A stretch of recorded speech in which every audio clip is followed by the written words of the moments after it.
Hi viewers, welcome to our channel. ఇక్కడ deputy speaker Raghuramakrishnaraju గారికి అలాగే మాజీ ఎంపీ హర్ష కుమార్ గారికి ఒక మాటల యుద్ధం నడుస్తున్నట్టుగా మనకు తెలుస్తుంది. సో వీళ్ళిద్దరి మధ్య ఛాలెంజ్లు కూడా నడుస్తున్నాయి. ఈ ఛాలెంజ్లో భాగంగానే ఇప్పుడు రఘురామకృష్ణరాజు గారు అక్కడ నేను రామాలయం కట్టి తీరుతానని చెప్పేసి ఒక ఛాలెంజ్ కూడా విసిరారు. సో అసలు ఏం జరుగుతుంది వీళ్ళిద్దరి మధ్య, దీనికి సంబంధించి ఒకసారి డిస్కస్ చేయడానికి ప్రజెంట్ మనతో పాటు సీనియర్ జర్నలిస్ట్ దుర్గా వర్లమాని గారు ఉన్నారు. వారిని అడిగి తెలుసుకునే ప్రయత్నం చేద్దాం. నమస్కారం మేడం. నమస్తే అండి మేడం. రఘురామకృష్ణరాజు గారు మరి రామాలయం కట్టి తీరుతానని చెప్పేసి ఒక ఛాలెంజ్ కూడా అటు మాజీ ఎంపీ హర్ష కుమార్ గారికి విసరడం జరిగింది. అసలు ఏంటి వీళ్ళిద్దరి మధ్య గొడవ, మరి ఎక్కడి నుంచి వచ్చింది, ఇప్పుడు ఏం చెప్తున్నారు రఘురామకృష్ణరాజు గారు? ఎక్కడ వచ్చిందో మీకు తెలుసు. ఉండి నియోజకవర్గం ఆకివీడి దగ్గర పెదపాడులో మొన్న ఆయన అంతకు ముందు కూడా చెప్పారు, శ్రీరామనవమికి ముందు అక్కడ ఒక రామాలయం ఉంది, దాన్ని పునరుద్ధరిస్తానన్నారు. అంటే జీర్ణ వ్యవస్థలో ఉంది కాబట్టి దానికి అక్కడ ఉండే క్రిస్టియన్స్ ఒప్పుకోలేదు, మీరు అలా ఎలా కడతారని. ఉన్న గుడిని నేను బాగు చేస్తానన్నాడు. అన్నాక శ్రీరామనవమి రోజు వెళ్ళి అక్కడ పూజ చేయడానికి వెళ్ళి ఆయన ఒక దండ కూడా వేస్తే ఒక క్రిస్టియన్ మహిళ దండం తీసేసింది. మీరు చూసారు, విసిరి పడేసింది. ఒకటి. రెండోది, ఆయన మీద దాడి చేయడానికి ప్రయత్నించారు. ముందు రోజు రాత్రే మేకులు, కర్రలు, రాళ్ళు అన్నీ పెట్టారు. ఇంకొక ముఖ్యమైన విషయం ఏంటంటే, వీళ్ళు దళిత క్రిస్టియన్స్ కాదు, క్రిస్టియన్స్ మాత్రమే. ఇందులో పాల్గొన్న వాళ్ళల్లో క్రిస్టియన్స్ ఉన్నారు, వైసీపీ కార్యకర్తలు ఉన్నట్టున్నారు, లేకపోతే వైసీపీ మనుషులు, మరి బీహార్ గ్యాంగ్లు ఏమైనా ఉన్నాయా మనకు. దీని మీద నిన్న హర్ష కుమార్ స్పందించాడు. నేను బయటకు వస్తే విషయం వేరేగా ఉంటుంది, మీరు క్రిస్టియన్స్ జోలికి వస్తే. దానికి ఇవాళ ఆయన ఛాలెంజ్ విసిరాడు. నేను రామాలయం కట్టి తీరతా, ఎవరు అడ్డొస్తారో చూస్తా, ఆల్రెడీ నేను అప్రూవల్ తెచ్చుకున్నా, ఛాలెంజ్ చూసుకుందాము, ఏం చేస్తావో చెయ్యి అన్నాడు. మీకు గుర్తుందా, పగడాల ప్రవీణ్ విషయంలో కూడా హర్ష కుమార్ పెద్ద ఇష్యూ చేసి వాళ్ళ కుటుంబం, వాళ్ళ భార్య, స్వయంగా భార్య, తర్వాత వాళ్ళ బ్రదర్ అందరూ చెప్పారు అది హత్య కాదు, అతను తాగి చనిపోయాడు. మొత్తం ఫుటేజ్ అంతా ఇస్తే కూడా ఈ పాస్టర్స్ అందరూ కాదు కాదు కాదు అని దాని మీద. ఇప్పుడు 1 year అయింది కదా, అందుకని ఛాలెంజ్లు అనమాట. పాస్టర్ ప్రవీణ్ వీడియోస్ అన్నీ చూడండి.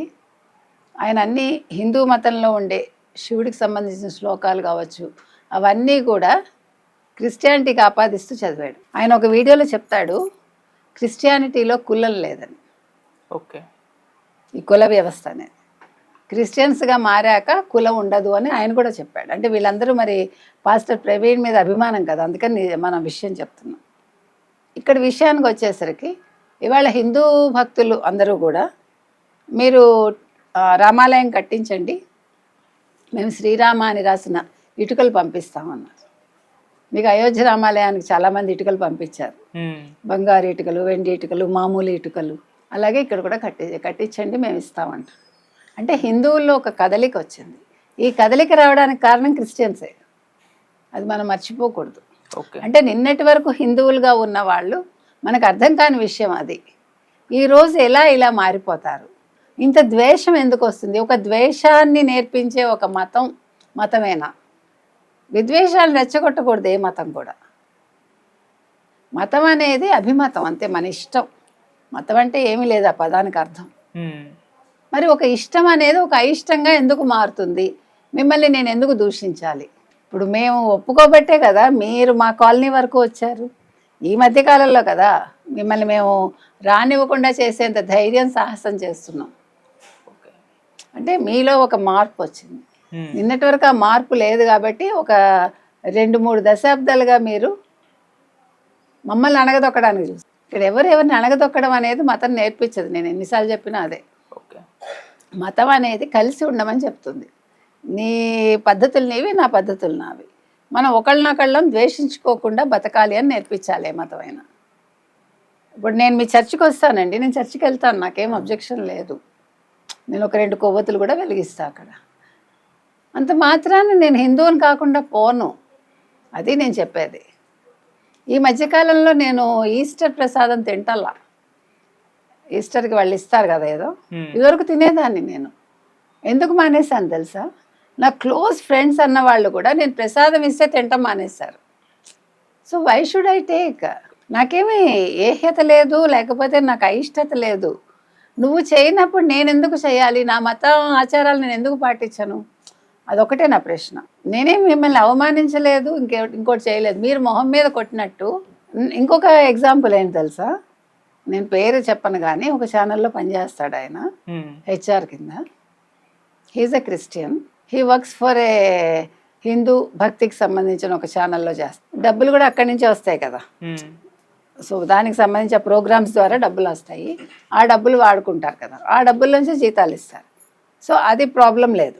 కానీ ప్రసాదం వాళ్ళ ఇంటికి వెళ్తే వాళ్ళ అమ్మ పెట్టిన ప్రసాదం తినట్ట. నాకు అర్థం కాల. చిన్నప్పటి నుంచి పెంచిన తల్లి, నువ్వు ఒక్కడివే మతం మారాక నువ్వు తల్లి దగ్గరికి వెళ్ళినప్పుడు భార్యకి ఇష్టం ఉండదని తీసుకోడా మతం మారానని భార్య కోసం.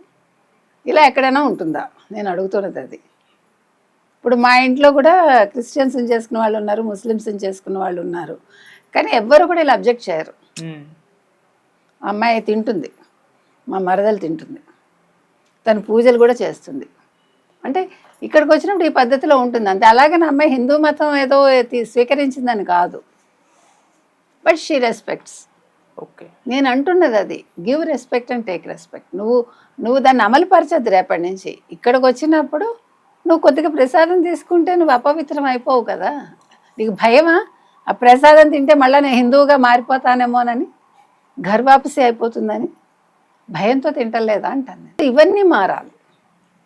సో రఘురామకృష్ణరాజు గారు ఇవాళ చాలా, ఇప్పుడు మామూలుగా ఆయన జీర్ణోద్ధరణ పనులు చేస్తా అన్నారు, మీరు అడ్డుకున్నారు. ఖచ్చితంగా ఆయన నియోజకవర్గం, ఆయన అందరికీ మంచి చేసిన వ్యక్తి, ఆయన ఎందుకు వెనకడిగేస్తారు?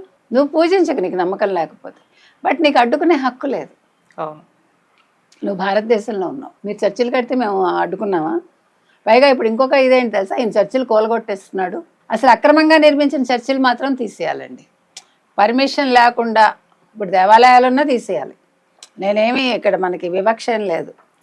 ఏది అక్రమంగా కట్టినా, ఏది కూడలిలో కానీ లేదు దారికి అడ్డంగా కట్టినా, ఇర్రెస్పెక్టివ్ ఆఫ్ రిలిజియన్ తీసేయాలి. అందులో అసలు ఆలోచించక్కర్లా. అలాగని ఓన్లీ హిందూ దేవాలయాలే తీయకండి. మళ్ళీ మీకు ఓట్ల కోసం మీరు మళ్ళీ అలాంటి పనులు కూడా చేయొద్దు. ఏ రాష్ట్రం అయినా కూడా చేస్తే అన్నీ సమానంగా చేయండి. ఎవడు అక్రమంగా కట్టినా కూల్చేయండి, ఏమీ బాధలేదు. దేవుడు ఏం కొట్టడు. దేవుడు అనేవాడు మన మనసులో, మన ఆలోచనలో ఉండాలి. వాళ్ళేం విగ్రహాలు వద్దంటారు కదా. విగ్రహాలు వద్దనే వాళ్ళు మళ్ళీ అక్కడ కూలగొట్టమని ఎలా అంటారు? అది నేను అడిగేది. కాబట్టి ఇవాళ రఘురామకృష్ణరాజు గారు చేసిన ఛాలెంజ్కి మరి హర్షకుమార్ ఏం చేస్తాడో చూడాలి. ఏం జరుగుతుందో మనం వేచి చూద్దాం. Okay madam, thank you so much.